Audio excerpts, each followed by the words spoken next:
here in Minneapolis. It's 2 degrees outside. The wind chill makes it feel like minus 34, but inside a warm and toasty 70.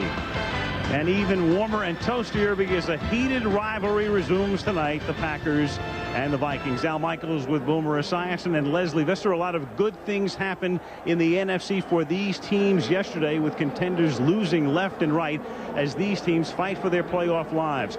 The one good thing for the Green Bay Packers in particular is that they control their postseason destiny, inasmuch if they win tonight, beat Tampa next Sunday, and then go home and beat Arizona on January 2nd, not only are they in the playoffs, but they will have won the NFC Central Division crown. But first things first, a tough road game on AstroTurf tonight against the Vikings, who a couple of weeks ago appeared to have everything in order. They'd won 5 straight on a tremendous roll, but then they lost to Tampa Bay and then an agonizing defeat at Kansas City. So they try to rebound tonight as they take on the Green Bay Packers at the Metrodome in Minneapolis. The Green Bay coach said, "I never believed for a second that Carter wouldn't be in there." He told me on Friday that he's a miracle healer, and we found out tonight that he must be, because he's out here in uniform. Straight from Lourdes. Basil Mitchell and Damon Parker are back to receive the kickoff from Mitch Berger, and the game is underway in Minnesota, downed in the end zone by Mitchell. Brett Favre hurt his thumb in a preseason game against Denver in Madison, Wisconsin in August, but did not miss a start. In fact, hasn't missed a start in 7.5 years. Completely healthy now. And as Boomer mentioned, Levens is back in the lineup. He's been out 2 weeks with a cracked rib. Henderson, the blocking back. Schrader and Freeman are outside. Tyrone Davis is the tight end. And up front, Wall, McKenzie, Winters, Rivera, and Dotson. Ross Verba, normally the starting left tackle, has missed a couple of weeks. He's in uniform tonight. We'll see action. How much? We'll see. Al, the first significant change for the Vikings is John Randall is inside over the guards. And the Packers begin out of the shotgun with Dorsey Levens making the catch and picking up 4. That's unusual coming out of the gate in that formation. And as Boomer mentioned, with Randall inside, for the moment we have him listed at least on the graphic outside, but he'll be moving around Ball and Williams and Dolman, the front 4. The linebackers are Wong, Ed McDaniel, and Dwayne Rudd, and in the secondary, and they've been torched recently, Wright, the rookie, along with Griffith at the corners, Thomas and Hitchcock. The secondary, 2nd down and 6 at the 24-yard line. Favre hit as he throws with his arm coming forward. There is no signal yet, which would indicate a fumble at the 31-yard line. His arm was hit by Chris Dolman.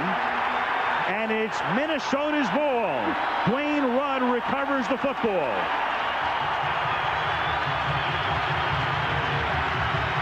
So Brett Favre in what amounts to an empty hand, even though the arm came forward. The fumble took place before the arm started moving. One of the hardest things to do in the NFL, Al, is to play outside tackle against a speed rusher, and that's exactly what Chris Dolman is. He runs right around Mike Wall, and with the noise in here, they have to concentrate. This is the worst way to start a football game if you're the Green Bay Packers, to come here, turn the ball over right on the first series. And I was going to say, that's the kind of play that might be challenged, and Mike Carey, the referee, is going right over to Ray Rhodes, and Ray may challenge this call. This is a challengeable call.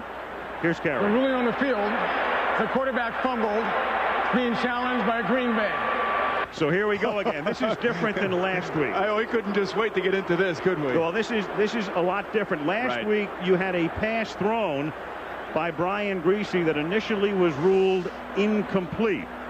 This one was ruled a fumble on the field. This was not ruled an incomplete pass. So the ball is alive until Minnesota recovers it, and the man who recovered it, Rudd, is down. All right, now, from my view, Al, I think this is a fumble. So I think Mike Carey, the referee, is correct. Well, this is what they call, in league parlance, the empty hand. In other words, your hand is coming forward, but without the football, and that is the case. That's a fumble right there, and that's the correct call by Mike Carey. We talked to him before the game about this. Now, he told us that when there was an instant replay like this, that he will clearly explain to us and the viewers the rules tonight, so we don't have no mix-ups. He has already become one of the best referees in the league. I can't just Makes his decision quickly within the 90-second limit. Right. After reviewing the play, when the quarterback's hand was coming forward, he did not have possession of the ball. The ruling on the field stands. Green Bay is charged with their first timeout. Minnesota's ball, first down. And so it's the worst case scenario for Ray Rhodes. He loses a timeout 52 seconds into the game. But what's interesting here is that you have the offense of Green Bay coming out and the defense of Minnesota. I don't think that they understood what he said. I think you're right.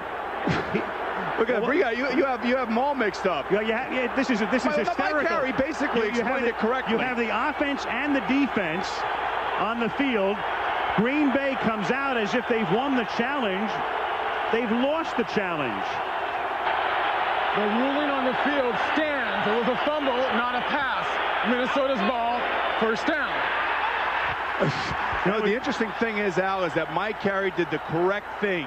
He told everybody what the call was. I think everybody assumed that when he said the quarterback's arm was coming forward, they just figured that it wasn't a fumble. Right. So for the moment, you almost had 44 players on the field. Each team's offense and defense. It'll be the Minnesota offense against the Green Bay defense when play resumes. But you did explain it correctly. It was the empty hand rule, which is what Mike Carey did say. So Jeff George takes over for Minnesota at the Green Bay 31-yard line. Last two seasons with Oakland, they didn't re-sign him. Came here to back up Cunningham when the year began. Robert Smith is healthy again. Kleinsasser, the blocking back. Moss and Carter's going to start with Andrew Glover, the tight end. The offensive line, and those five have been together for every game this season. It's the only interior five in the league that has started each of its team's games. And Robert Smith breaks one through that offensive line, with the five guys up front leading the charge, and Darren Sharper knocks him down after a 12-yard gain and a first down. The Green Bay defense, they play a base 4-3. Gilbert Brown in on the running plays with Booker, Dotson, Brown, and Holiday, the front four. Then the linebackers, Kuntz, Harris, and Waddy. And in the secondary, they feature the rookie Mike McKenzie, along with Tyrone Williams at the corners, and Leroy Butler and Darren Sharper are the safeties. There's a look at Chris Carter at the 19-yard line. They give it to Smith again. Big hole, and Robert takes the ball down to the 14-yard line. Gain of 5, and a flag comes in at the end of the play. Mike McKenzie making the tackle, holding against Minnesota to bring it back. Interesting, Al, I'm watching Chris Carter. He's not moving very well out there, but made a great block on Darren Sharper that time downfield. So I don't know how long he'll last. I can't imagine him lasting much more than a quarter, if that at all. Offense, number 73, 10 yards, first down. It's almost in a way, even though it's not quite the same parallel, Boomer, but you go back to when Willis Reed comes out for the Knicks in the I remember that. I'm a Knick guy. Yeah, that was it's almost to inspire your team. Here I am, boys. Well, now he's coming off the field, and probably what this means is that they're going to go down the field with their wide receivers. You have Hatchett, you have Jake Reed, and you have Randy Moss, and it's kind of interesting that Chris Carter is not on the field right now. That tells you how hurt he probably is. First down and 20 with the ball at the 29-yard line. Smith again, and nothing happens as he cannot penetrate the defensive front. Keith McKenzie in on the initial hit. Second down and long. And when you watch the Vikings come out here in this type of offensive set, you know that they're looking at last week's game film when the Green Bay Packer defense was torched against the Carolina Panther offense, in which Steve Berline had a monster game. And they were having trouble communicating in the secondary, Al, and there were a lot of blown coverages. And by getting out there in this type of formation, you put a lot of pressure on the communication aspect of the defense. And Berline won it on a quarterback draw at the gun. And George loses it. He lost a similar fumble last week at Kansas City, and it cost him a touchdown. This one he recovers, but all the way back at his own 41-yard line. They have to get to the 9-yard line for a first down, so you're looking at a 3rd and 50. Keith McKenzie, who's been on so many big plays this year and has scored touchdowns in each of the last 2 weeks for Green Bay, is the guy who breaks this one up. And Tigley, he comes running around Corey Stringer up top, another speed rusher. The interesting thing about this is that right before the game, I was asking Ron Wolf, are you going to be able to sign Keith McKenzie to a new long extension? He says, I don't know, because all it takes is one other team that wants a guy like he's hit by Santana Dotson. So you remember I was telling you in the open just how much offense I expected this tonight? And then we see a 3rd and 50. Have you ever seen a 3rd and 50? We've seen 2 pass rushers force fumbles. That's what we've seen. I think both of these defenses are in the locker room listening to me now. 3.5 minutes into the game. Question is, can they reach the first down marker with a punt? Mitch Berger to send it down to Antoine Edwards, the rookie from Clemson. It's 4th and 43. Berger having a super season, one of the best in the league, bounces it at the 15, and then Edwards alertly lets it bound through the end zone. And they'll get it back at the 20s. Way to start in Minneapolis. Back comes Favre and the Packers with no score. The Minnesota Vikings and Chris Carter being tended to on the Viking bench. And a reminder that ESPN Sports Century's 50 Greatest Athlete on ABC. Frank Winters to do the snapping at the 20-yard line. And on the first down, the ball is given to Dorsey Levens. And he chugs his way for a gain of 2 before Ed McDaniel, the middle linebacker, pushes him back. So you'd wonder why John Randall would want to be put in the middle of a defense, and that's an indication right there. He's right at the point of attack. They've had trouble stopping running up the middle. He can basically absorb 2 blockers now. That's how good he is. And when you put him in the middle, he becomes like Warren Sapp. He's tenacious, he's in the backfield, and he's closer to the quarterback. And he is loquacious. Never stops yapping during the course of the game. 2nd down and 8 from the 22-yard line. Levens again. Big hole. He exploits it and takes it out to the 38 for a gain of 16. And Coach Fazio doesn't like that play at all. The Minnesota defensive coordinator. He's seen too much of that lately. Griffith and Wright in on the hit. And Poach told me before the game that he's going to put Randall in the middle and he's going to just let him go. And you can see number 94 Williams just basically get taken out of the play. He's got to make that play. Number 42 Orlando Thomas makes the wrong entry into the play as well. So a new position for John Randall. Well, he hasn't been in there much. And he's got to get used to being back inside. They spread him out to the ground. They go again. And there is Levens and Dorsey to the 43. Levens had a rib problem prior to the San Francisco game 3 weeks ago on a Monday night, and then exacerbated the problem, had a cracked rib and missed the last 2 weeks. And he's a tremendous football player. He's a stud out of the backfield, catching the football, running with it, blocking. He does all the little things as well as the big things, and he has the ability, much like Robert Smith on the other side, to take the ball for a long run. 2nd down, 5. Green Bay from its own 43-yard line. Favre guns it, and it is knocked down at the 50-yard line. Good work by Dwayne Rudd, the linebacker, covering the tight end Tyrone Davis. And Boomer, with the loss of Mark Chmura earlier this season, Packers not using their tight end nearly as much. Ron Wolf told me before the game, I said, if you had holes on your offense or defense that you would want to fill, where would it be? They said, you know what, you don't realize how much you miss a guy like Chmura because of all the things that he was able to do. Not that Tyrone Davis is not a good football player, but he doesn't have the rapport that Chmura and Favre had together. 3rd down and 5 now. That's Henderson out of the backfield in motion. And Favre throwing, but breaking off the pattern that time was Schrader. He broke off the pattern, and Favre threw it to the outside. And the Schrader look says it all. I'm kind of scratching my head thinking about why Brett would do that. There was no blitz. He was not under pressure.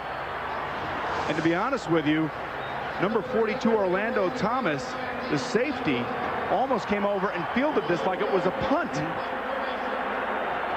Well, they got a break, a big break. Randy Moss is back to return the kick. Louis Aguiar. Don't kick it to Randy Moss, Louis. He sent it all the way back for a touchdown last week to tie the game in Kansas City in the 4th quarter. It's a floating kick, and Moss is going to fair catch it at the 21. And so the Vikings get the ball back there with 8:57 to go in the first period. In Minneapolis, no score. The Packers and the Vikings. The Goodyear Tire and Rubber Company. What a spectacular shot that is. Well, can a blimp freeze? I don't think it's the blimp that's providing that shot tonight, but what a night outside. I mean, it's a beautiful night, but it's a beautiful night to be inside. As we mentioned, 2 degrees. Carter back in the game from the 21-yard line. Bad ankle and all. First down. Jeff George retreats, and that's a live ball. It's a backward pass to Smith. That wouldn't have been an incomplete pass had he not caught it, and Leroy Butler comes there to knock him down for a 3-yard loss. Leslie, what's new on Chris Carter? Yeah, Al, just a couple notes on Chris Carter. He had a hard cast on that right ankle up until kickoff. He took it off and put a soft brace on it. Then the league came over right before kickoff and told him he had to wrap it up to conform to the uniform code of the NFL. He seemed pretty annoyed by it. Also, I think the tape and the brace are bothering him. He had his foot elevated through the entire timeout, Al. Just by looking at it, you can see that it would have to impede him. Second down and 15 after the last play. And George throws, and that is hauled in by Jake Reed, who takes it out past the 30, just shy of the first down. He broke Mike McKenzie's tackle and then was able to tack on about 7 more, and it will be 3rd and short. And watch how McKenzie was holding him early in this route. And, you know, McKenzie's a rookie. He's one of 3 rookie DBs that they selected in the draft this past year. And watch how he's holding him. But Jake Reed has really come on the last few weeks. He was in a little bit mid-season slump, but now with Chris Carter hobbled, obviously his role is going to increase. 3rd down, short 1, halfway through a scoreless first quarter. And they give it to Horde, and he can't go anywhere. Their short yardage guy, who has been so effective in these situations this season, can't do it here. Anthony Davis and Keith McKenzie wrap him up. Is Keith McKenzie all over the field so far for the Green Bay defense? This is a tremendous start for them, coming in beleaguered. Got torched last week against the Panthers, and right now shutting down the Viking offense. And take a look at this. This is what you call penetration. And here comes Booker around the corner. McKenzie fighting off Corey Stringer. Booker deserves the credit for forcing Ford to go outside. Berger's kick now with Antoine Edwards back to receive it, and a flag is down. There's a marker down. It goes out of bounds near the 27-yard line. Flag down at the line of scrimmage, back at the 32. They marked the kick at the 32-yard line. The other 32. Mike Henry is the probably referee. An illegal man downfield, I believe, for the Vikings. Steve Ortmeyer is a special teams coach. That is the call. Gary Zoner is the Minnesota special teams maven.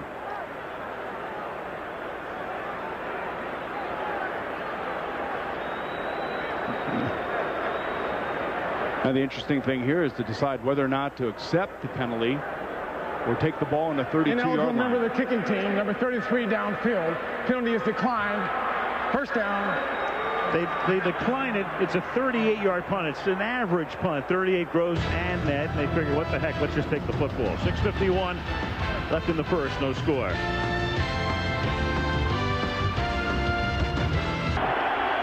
Green Bay Packers have the ball at their own 32-yard line. 6:51 left in the first period. No score. Carr starts to stumble, but gets it to Levens, and Dorsey bounds out to the 40-yard line for a gain of 8, taken down by Robert Griffith. And Hands TV is online right now with Monday Night. We'll talk about that later. Second down and 3. Levens. I'm an online trading guy, I know that. He's tackled by Robert Griffith. And it's a nice play by Robert Griffith, coming up and making the stop at the line of scrimmage. That's what safeties and linebackers have to do. These two teams have battled since 1960, and look at that. The same record for each this season. In the 90s, each team is 92-65, and against each other, you look at the history of this series, they played 76 games, and the Vikings have won 38, the Packers have won 37, and we've had a tie. So Green Bay wins tonight, dead even through the course of history in this rivalry. 3rd and short, and the pass is incomplete, intended for Freeman, and it's 4th down. Well, Coach Fazio's doing a great job of kind of mixing up his coverages, moving guys around, blitzing, but as long as Chris Dolman and John Randall and Williams and all the defensive linemen can put pressure on with just 4 guys rushing, that will force Favre to throw those difficult passes into those zones down the field. Randy Moss who fair caught Aguiar's first punt, back to receive Louis' second, and Aguiar takes no chances. That is a beautiful angled kick, and Moss lets it go out of bounds inside the 20, and they mark it at the 16-yard line. Louis does his job. Two perfect kicks by Louis.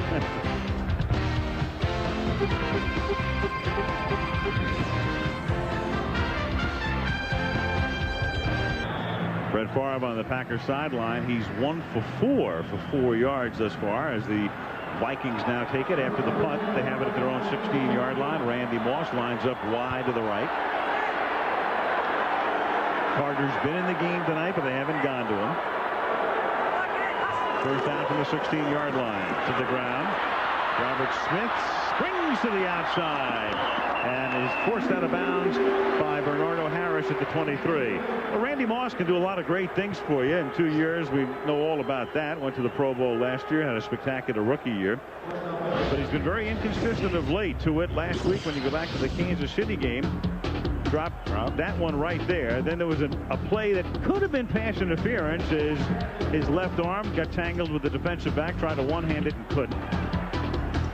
Fumbles after that reception, and then atone for a fumbled punt by running one back for a touchdown. So you get a little bit of everything with Moss these days. Second down and 2, and this is Robert Smith taking it up to the 26-yard line. And now in our game a few weeks ago against Tampa, he had 2 big drops, one possibly for a touchdown, another one for a first down.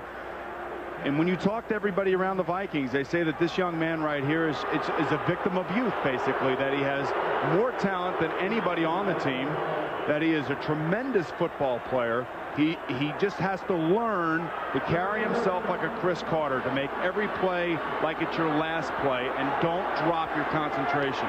Carter's been his mentor. Green Bay has excelled this year defensively against 3rd and 1.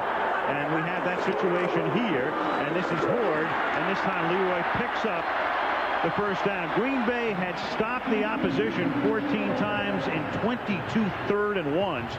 That's a great figure, but not here. First down. You think that has anything to do with big old number 93, Gilbert Brown? Yes, it does. 350 pounds, smack dab in the middle. That's exactly what you want in a defensive lineman, to stop short yardage running off the field right there. Take a look at this offensive line. Watch how it drives, and there's Gilbert right there at the point of attack. It's all a matter of penetration or getting pushed back. That time, the offensive line of the Vikings pushed the defensive line of the Packers back. First and 10 from the 28. Action up front. Induced or not induced? Not induced. I think it's going to be on our guy Todd Stussy. Uh-oh. Every Monday night. False start. Offense. Number 73. 5 yards. First down. He loves Monday night. I'm telling you. And for those people who don't know what we're talking about, we had him against Dallas. We had him against Tampa. He had a few holding penalties, a few offsides, and there he is, the left tackle, number 73. Good stance, though. It's a way to explode into your stance, and he's a Pro Bowler. He's just not having a Pro Bowl year, at least on Monday night. First and 15 from the 23-yard line.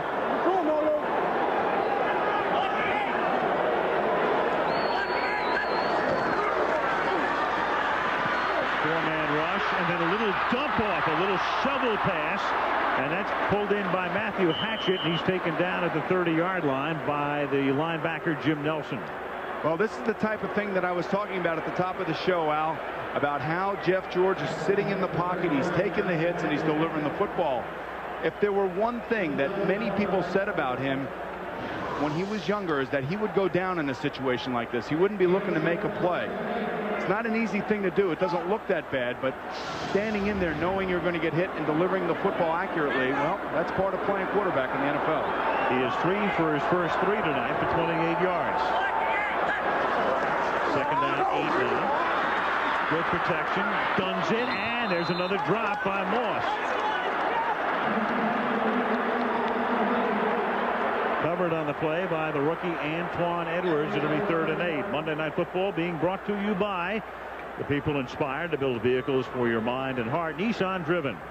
PSI Net, the internet super carrier. Packers has elected to play a lot of man coverage, and it kind of shocks me because of their youth in the secondary. But Randy Moss has just got to make that catch.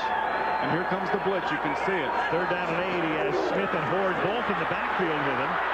For added protection, then Smith releases, and he can't get it to him. Waddy covers on the play, and it's 4th down. You can see both of these quarterbacks grinding a little bit. Both of the defensive coordinators from each of these teams know that they have to get back there. They can't let them be comfortable. And there is Emmett Thomas. And talking to the Green Bay coaches, you can't let Jeff George just sit back there. He will kill you. He's got a cannon for an arm. And Boj Fazio said the same thing about Brett Favre.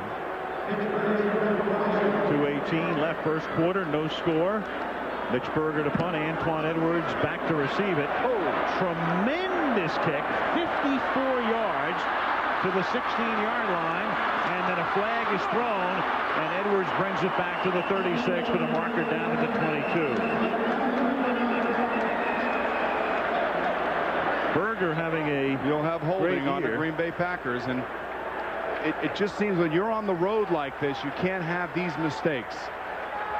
They've played well defensively, but special teams and offensive-wise, they just can't get it going.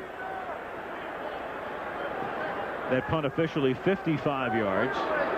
During the return, holding by the receiving team, number 34. 10-yard penalty, they retain possession, 1st down. That's Mike McKenzie.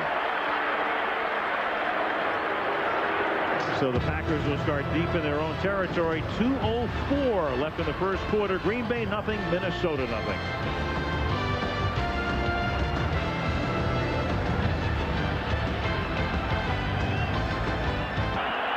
Green Bay Packers working against the league's 30th ranked defense, but you'd never know it from their first 3 series. A fumble and 2 punts, and a 1st down. Favre hit as he throws, and the ball is out of bounds. So that time, again, it was not ruled an incomplete pass. It was Jimmy Hitchcock who came in on the corner blitz. It was a live football, but it goes out of bounds, so possession is retained by Green Bay.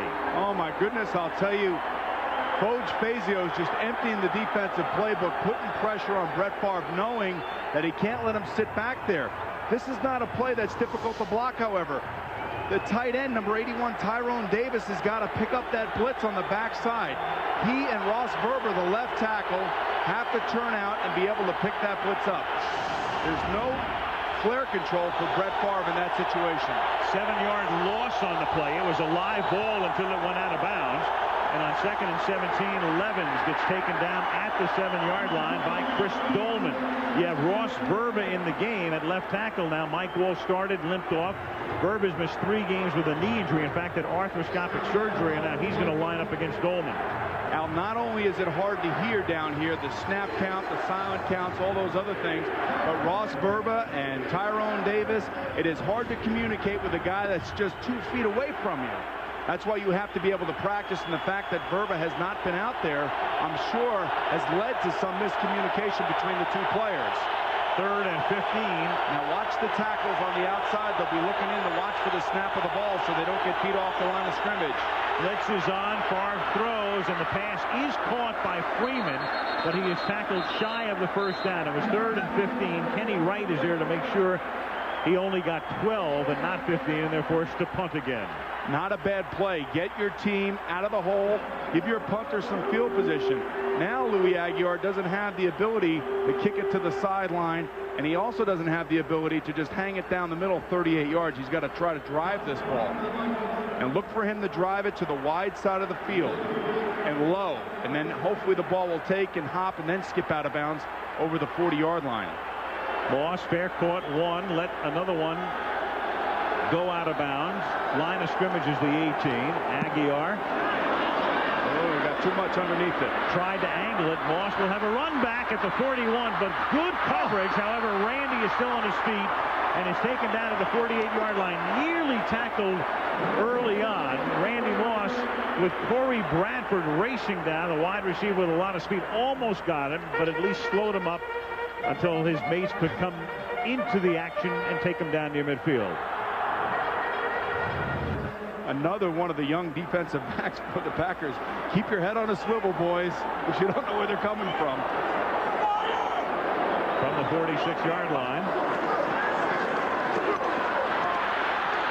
George throws. That's caught by Jake Reed. A flag goes down, and then Bernardo Harris takes him out of bounds with a marker down at the 27-yard line on what comes close to ending the period with 8 seconds left. Bonnie Holloway put the pressure on, and the call is against Green Bay after a 26-yard completion.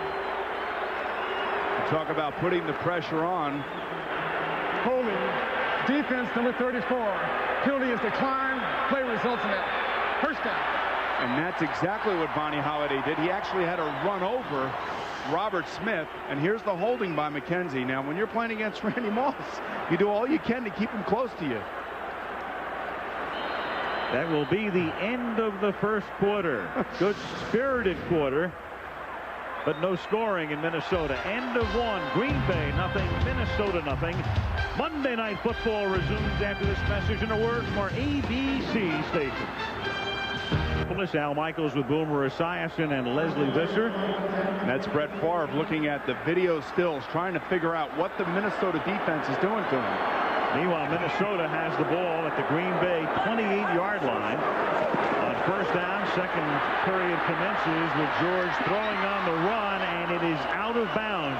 Reed caught it, but he was on the stripe. So what are we seeing? Early on, we thought we were going to see a lot of it. First quarter in their last 29 meetings, and we understand there's a video problem right now. Second down and 10, and a lot of you are not seeing our picture.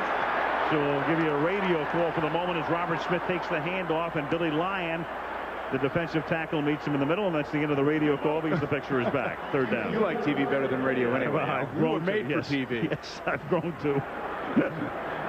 Well, we were talking to Ray Rose last night about his football team, and you know, he says it's really hard to put his finger on it. In the beginning of the year, it was the offense was making mistakes, turning the ball over. Now all of a sudden it's the defense that can't make the stops, can't get the turnovers, and it's really been a struggle and a frustrating season thus far. Third down and 12 out of the gun. You've got Horde and John Henry Mills in the backfield flanking Jeff George. George sends one down the sideline, incomplete, intended for Jake Reed, and he was covered step for step by Tyrone Williams. And there's a marker down. You'll have offside on the defense, or they would have stopped the play. Offsides. Defense. Left defensive end. 5 yards. Remains third down.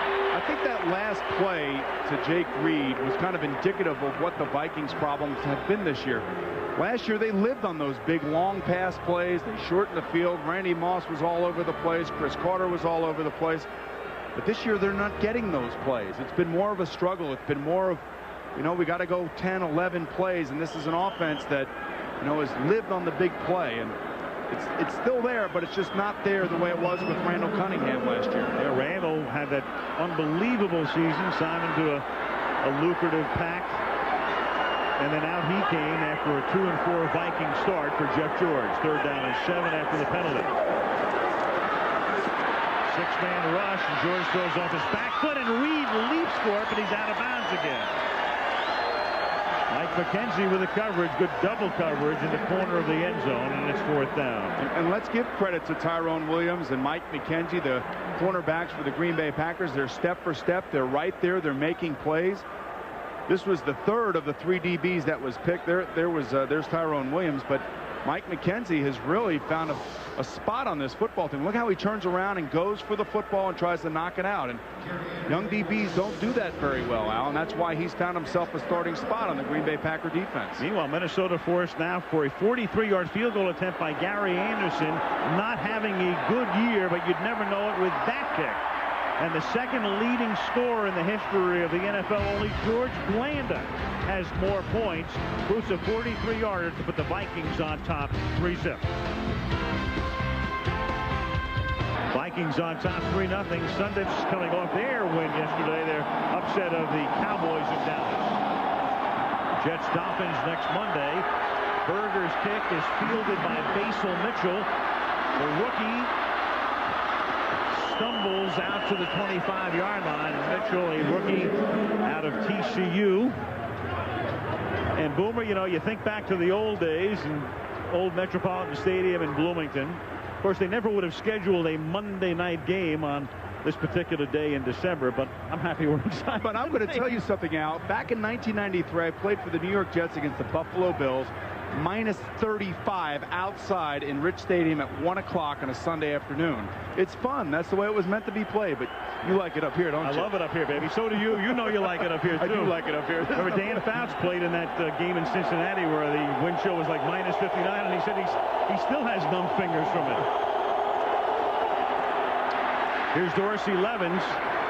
Well, you talk about that game in Cincinnati. I was a senior at the University of Maryland at the time, and I was sitting there watching that game praying to God that they would not draft me. And then sure enough, the next year they drafted me. But it never got that cold since that day. That was a complete aberration. And it was colder, I think, than it was for the Ice Bowl, the famous Ice Bowl game, Dallas and Green Bay at Lambeau Field. Well, I was walking around outside today, and I mean, it was just downright chilly. The capital of cold, somebody told me today. That's what Minneapolis is. Well, they're just getting even. The last time we were here in mid-November, it was 77. Second down and 9. Favre throws off his back foot and reaching for it at the 37-yard line with Dwayne Rudd draped all over him is Hall, Lamont Hall, the tight end. And somehow Hall able to twist back and make the catch and hold it in. Well, Brett Favre read a blitz. He has to go to his hot receiver, and that's Hall. Now, Hall did not do a good job of looking right off the line of scrimmage, but he did adjust and he made a nice catch. Now, this is some of the problems that Brett Favre has had to endure. Now, you see the blitz coming right up the middle. He's got to throw the ball. The tight end has to realize that the blitz is coming, and he has to adjust much quicker than he did there. He made a much tougher throw than it had to be. Favre out of the gun, drops it off underneath.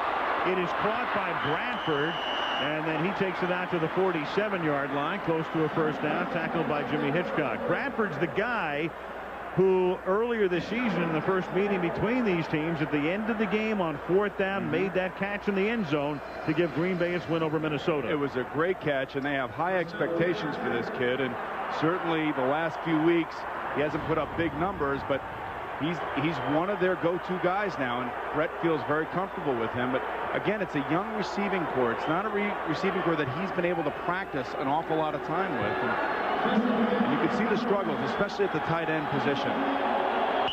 First and 10 at the 47-yard line, and the Packers are forced to use a timeout. And that is their second because they lost the challenge earlier. Let's never to play on Monday night. Go to Monday Night Football online and vote for the all-time Monday night team, which will be announced Super Bowl Sunday right here on ABC. Green Bay has it first and 10 at the 47-yard line with Brett Favre slinging it to the outside, and Schrader makes the catch. Bill Schrader at the 37-yard line, going down to haul it in. First down, Green Bay. I think that ball was on a line about 5 feet off the ground for about 16 yards. Shows you the type of strength he has in his arm, although it's not a great accurate throw. It's a terrific adjustment, however, by Schrader. Look how far off Tate is playing. That's interesting. We'll get into the situation about Robert Tate here in a second. First down to the 36-yard line. That's Schrader's first catch of the game. Levens takes it to the 31-yard line. Griffith with the hit. And we're talking about number 28, Robert Tate. He is the outside cornerback that comes in on nickel for the Minnesota Vikings. Al, a few weeks ago, he was a wide receiver. They're so thin in the defensive backfield that they just decided to give him a lower number and say, go out there and play that. Now, Denny Green says he's a terrific athlete, and he believes his future is here on defense, but it goes to show you how thin they are in defense that they have to bring a guy from the offensive side to play cornerback. Ran a kickoff back for a touchdown last week, and Levens with a lot of room to roam all the way to the 11, gaping hole over the right side, and Dorsey takes it down to the 11, a 20-yard gain. What you're seeing here right now is the Green Bay Packers. They line up without a tight end. They spread the defense out. And the Vikings are not good tacklers inside. Take a look at this. Watch Levens go right in behind Henderson. Griffith takes a wrong angle. He makes Thomas miss. And these are the problems that now are apparent with this Viking defense and have been all year long. First and 10 from the 12. Levens, look at that. to the 3-yard line. Another gaping hole. Same spot. Thomas and Griffith come up to stop him. Earl Dotson didn't give him a lot of credit. The right tackle, 72, a guy playing with a bad back, a bulging disc, and he's going to have surgery as soon as the season's over. But really, Al, it's all on the defensive line. I mean, nobody is in there slashing, making plays in the backfield. These are wide open holes that Dorsey Levens is running through. Somebody is making mistakes at the point. 2nd and 2 from the 3. Levens to the outside, and Dorsey takes it to the 1. And that's a first down, hit by Dwayne Rudd, and 1st and goal at the 1-yard line. What happens if defensive linemen don't get penetration, they don't hit their right gaps, offensive linemen are able to come off and get onto linebackers. If they get onto the linebackers, that's when you see those big gaping holes. And that's why it's so important for defensive linemen to be able to absorb 2 or 3 blockers. Now watch this. This is what you call running in the NFL is all about. You get in behind your center, you lower your head, and you go forward.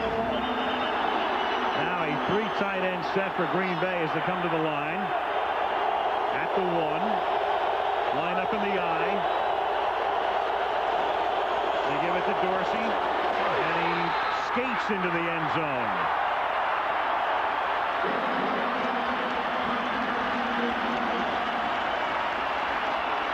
The Green Bay Packers have just moved 74 yards. Well, they have certainly found a weakness on the right side of their offense. The defense is left. And you saw Dwayne Rudd just standing there in the middle of the end zone just looking disgusted and frustrated because he can't make the play because of the movement and the push on behalf of the offensive line of the Green Bay Packers. And there's Rudd, disgusted. Ryan Longwell to tack on the 7th point. And so a very efficient and effective and methodical drive. Levens, the key guy on the ground. He's already rushed for 69 yards tonight. And with 8:14 left in the half, it's 7-3 Packers.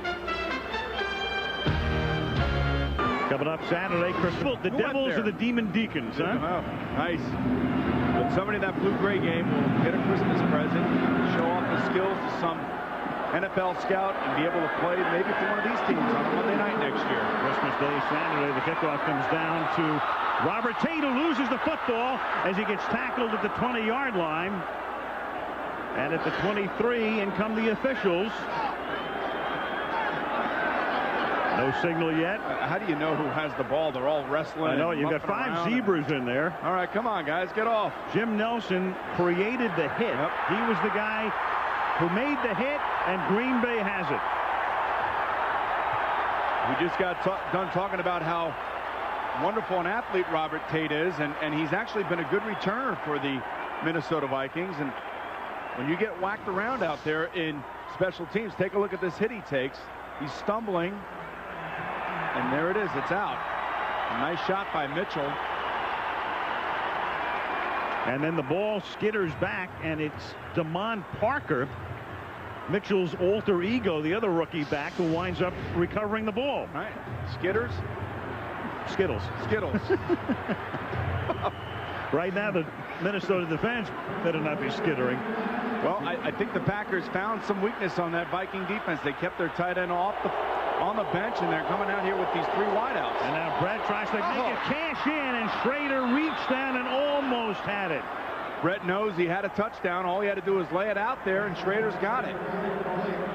So going for the kill, the killer instinct. After you get the big turnover, you scored a touchdown, you recover the fumble on the ensuing kick, and why not go right for 6? I like it. I like the way Sherm Lewis is calling the game. This is just an inside post against Tate. Now remember, number 28 was a wide receiver 3 or 4 weeks ago. Now you're out here trying to cover a wide receiver who is really starting to come into his own as a big-time player. Not an easy job for Tate. He's out there again one-on-one. 2nd and 10. Levens, they still can't stop him through the middle as he picks up about 5 to the 18. Dolman and Tony Williams get on the head. When you take a look at the secondary of the Vikings, Al, Kenny Wright's a rookie, Chris Rogers a rookie, Jimmy Hitchcock, who has not played well at all this year. They are hurting back there, and now you bring in Tate, and you're asking him to cover one-on-one. Now Foge is taking An unbelievable risk, especially when he decides to blitz, because all it takes is one of these athletic receivers to make a play over one of these young DBs. 3rd down, 6. Favre over the middle, 1st down, but extracting the football with a vicious hit. The Vikings. Oh, what a great play by Antonio Freeman now. Did you see that? He was hit by Orlando Thomas about as hard as you can hit a guy, made the catch, and then Antonio Freeman may be the guy who comes up with it. We'll see. He doesn't have it. Number 58, Ed McDaniel, actually has the ball. What a play by Antonio Freeman after taking that vicious hit and having the presence of mind. The ball was recovered by Green Bay, 4th down. What a tremendous play. There he is right there, and I'll tell you, my friend, that is a big-time tough play by a wide receiver coming across the middle. Now, Brett Favre has got to see this guy, number 42, sitting right there, and that's Orlando Thomas delivering a heck of a blow. Now, Freeman right here is on the ground and then realizes, let's get the ball. It's right there. It was 3rd and 6 at the 18. The ball is inside the 12-yard line now. 1st down. It is a 1st down. Mike Harrier initially said 4th down, but it's a 1st down. Whew. You can't even appreciate how hard he was hit and what he had to do to be able to gain his presence of mind to go after the football. Is that presence of mind or just pure instinct? Watch Orlando Thomas just absolutely light him up. Now he's laying there like he's out of it. Look, he's going to grab his rib or something and then goes after the football. Yeah. A little bit like finding money in the street early on when he gets hit. And this is Dorsey Levens to the 12-yard line. Interesting. This is Sherm Lewis. Now, he likes to run a little bit more down here than, say, his predecessor, Mike Holmgren, who loves to throw in the red zone. So you'll see a little bit more of Dorsey Levens. But do you remember a few weeks ago we were in here and we were watching the Viking defense against the Dallas Cowboys just get totally ripped up, and then all of a sudden they turned it on and shut down that offense? Right. I don't know. I haven't seen that spark thus far from Minnesota. Not yet. 2nd down and 10. The ball at the 12-yard line. There's a spark. Under pressure. Forced to throw, but gets it away. And it is hauled in by Antonio Freeman, and he gets to the 7-yard line. Tony Williams nearly had the sack, but Favre's been there 100 times. He's been to that rodeo before and completes it. You wonder why everybody says, you know, if we got a guy like this, Brett Favre, and we have a chance to win any game, and it's because of plays just like this. Not a panic, just kind of backs away from it, has the presence of mind and the strength of arm to deliver the football accurately. Now, this is his lowest season completion percentage in the red zone in his career. So he's not been very good down here this season. This is his man Shimura. 3rd down and 5 from the 7-yard line.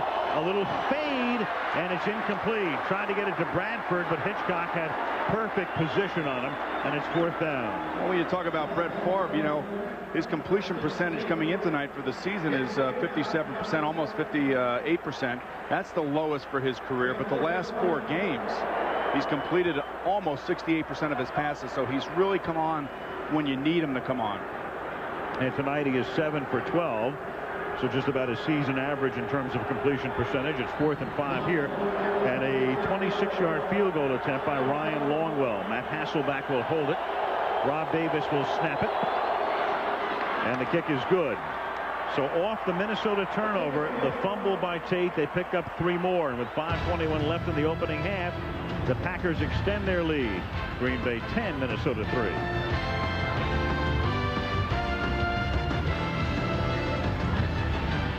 Favre may have been hit on the elbow, the funny bone, shaking it off, and he's on the bench right now because the Minnesota Vikings will get the football after the Longwell kick.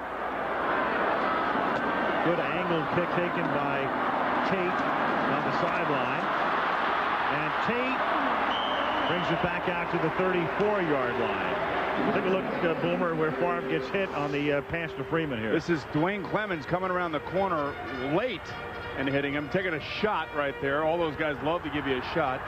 He got hit right on the funny bone of his right arm. The next few plays, actually his last pass looked like he was missing a funny bone in his arm. way through it, but he was kind of complaining to the coaches on the sideline that his arms seemed to have gone numb. Tain't funny, McGee.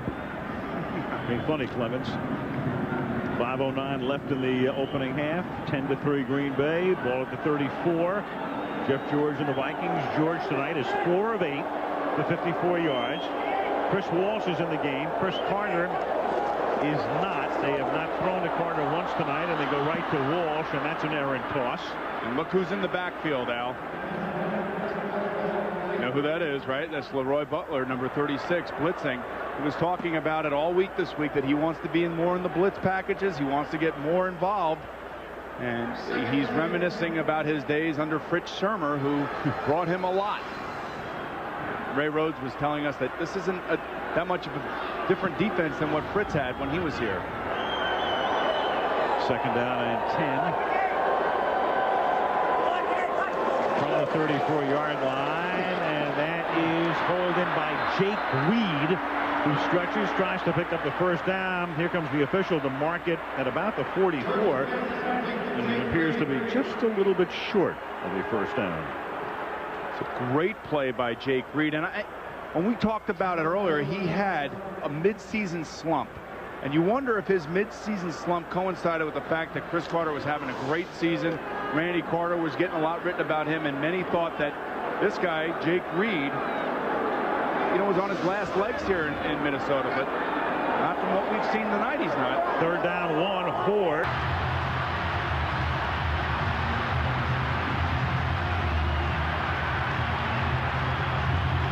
"57 yards off a wonderful play fake on a 3rd and 1. Bought a ton of time.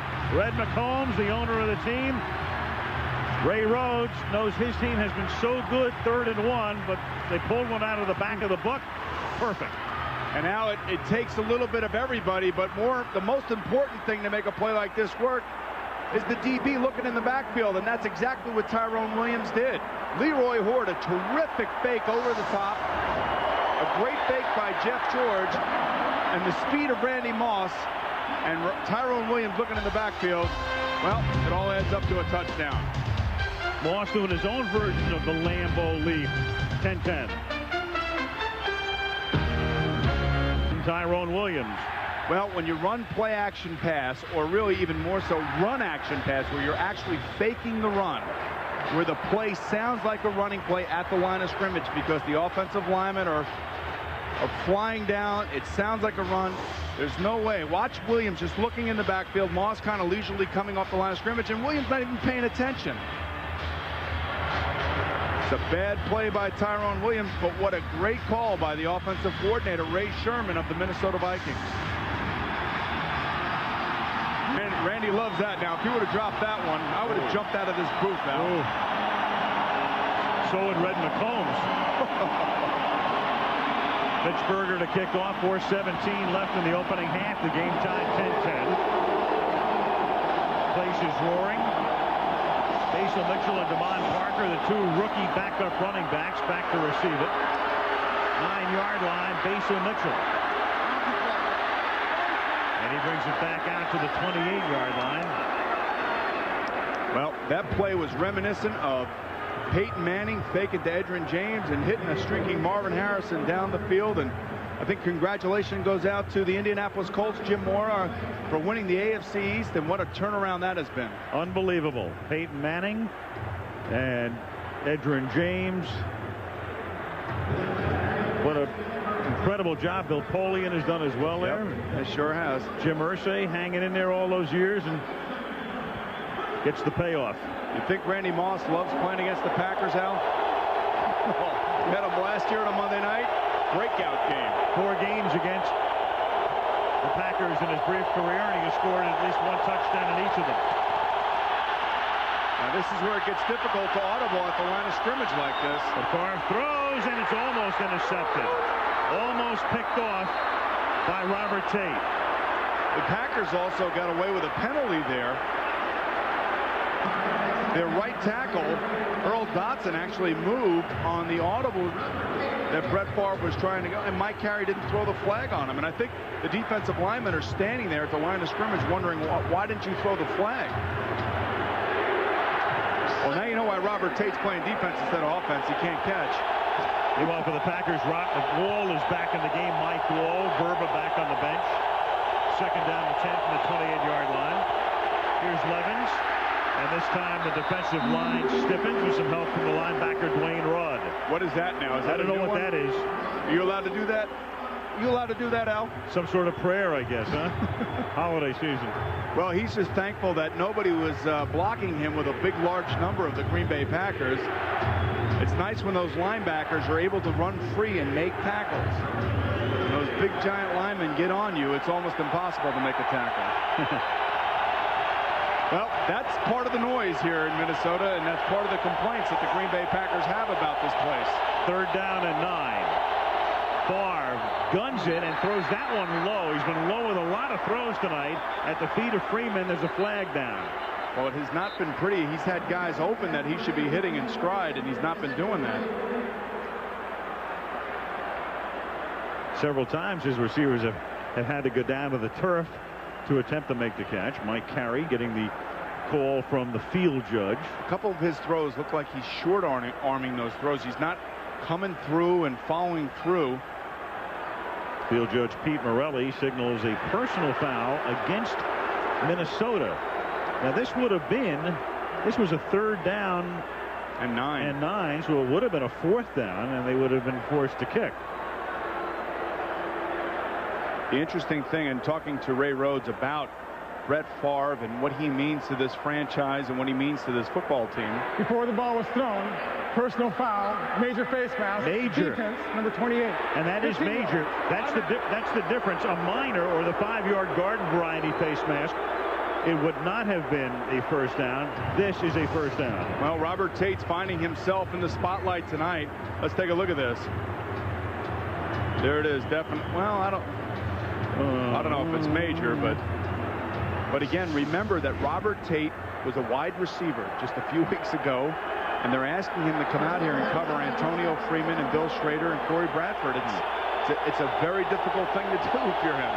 Yeah, with Brett Favre on the other end of the string too. First and 10 at the 44-yard line. Now they've taken him off the field, and they're putting Rodgers back out there. And Favre throws and guns it in. What a throw as he hits Antonio Freeman, who is in a triangle. 3 Vikings are there surrounding him, and Favre throws it on a string for an 18-yard completion to the 39-yard line. Now that's the Brett Favre that everybody knows, and I was talking about before the penalty, why Brett Favre is so important to this football team.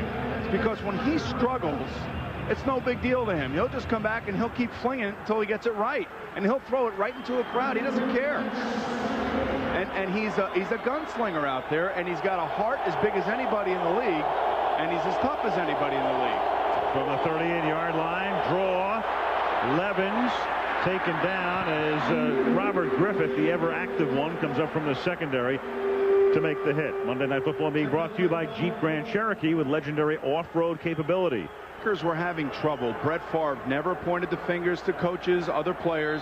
He just said, I have to play better, and I will play better. That's the voice of a true leader. 2-minute warning with the game tied 10-10.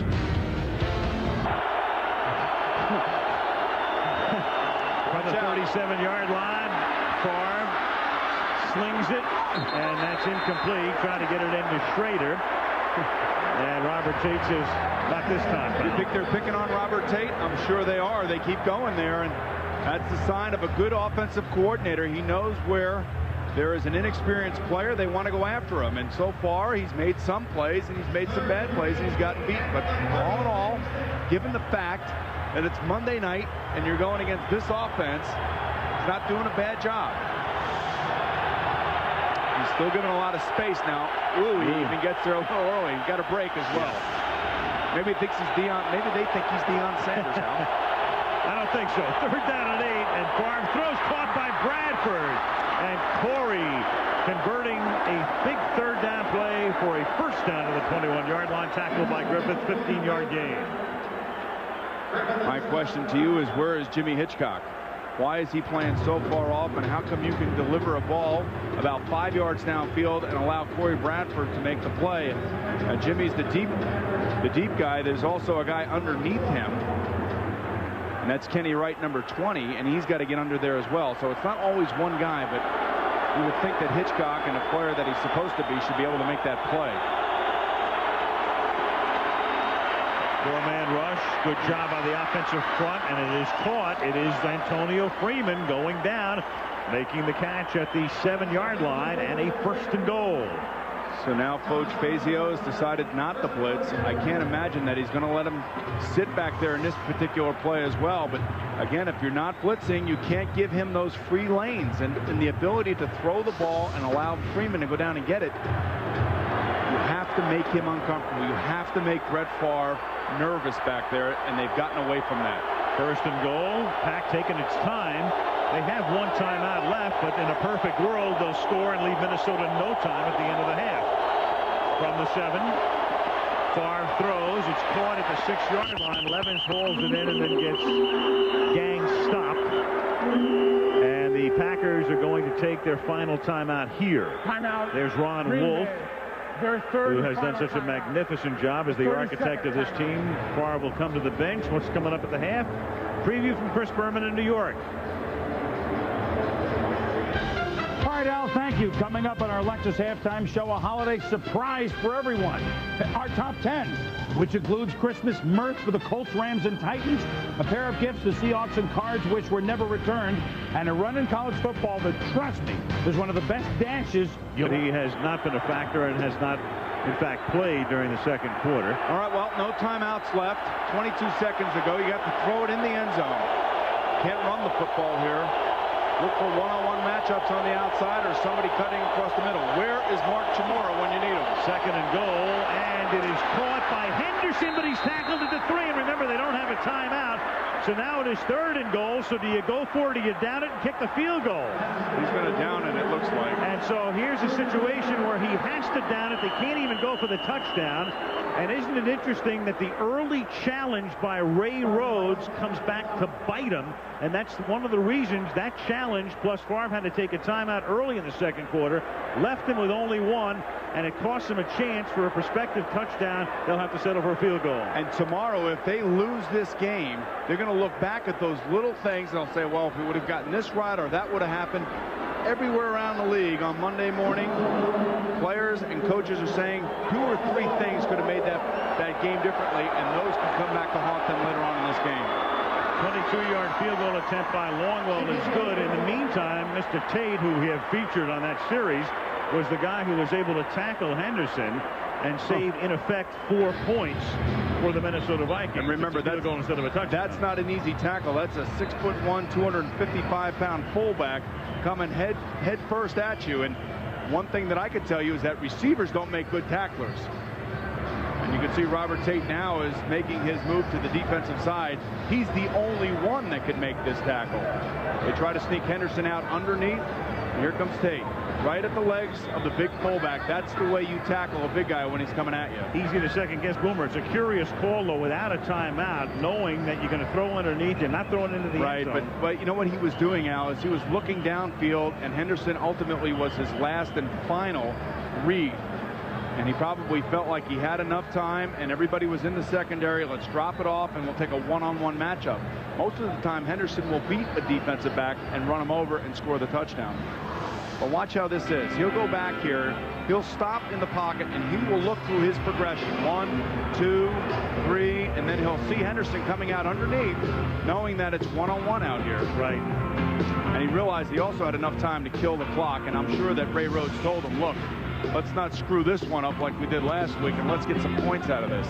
And what I'm talking about is how the end of the game ended last week for Carolina, scoring with 5 seconds to go on the clock, or no time going on the clock, but Green Bay leaving all 3 of their timeouts at the end of the game and not using one of them to get some time back on the clock to give their offense a chance to score. Longwell sends a bouncing kick that goes out of bounds, and that means it'll come back to the 40-yard line. And how dangerous is this now? Well, you give Jeff George an opportunity to at least throw a long pass. 40-yard line, 1st down. And maybe get a pass interference. Well, he could throw it about 75, maybe 80 yards.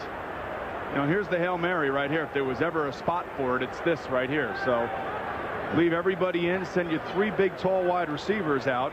You're talking about Hatchett at 6'2", Jake Reed at 6'3", Randy Moss at 6'4", and send them down there, and it becomes a basketball rebounding drill against 6'1", 6 foot, and 5'11". You must want to line up in your 110 defense. To me, you would think that that's what they would do, but it doesn't look like they're lined up in this situation. There's just a 3-man front here. George will spread them out. The Packers safeties are all the way back at their own 10-yard line, and they go underneath. Well, this is going to be like flip it around time. Right, this is Hatchet, but there's nobody there to flip it to apart from an offensive lineman. I don't understand that, Al. Why not take a shot? You might as well, the guy with that arm. And even if you get pass interference. Absolutely. Take a shot. You're in field goal range. You're right. But a pretty good half as the teams leave the field at the Metrodome. Green Bay leading Minnesota 13-10, and we'll return with our halftime show after this message from the NFL and a word for ABC Station.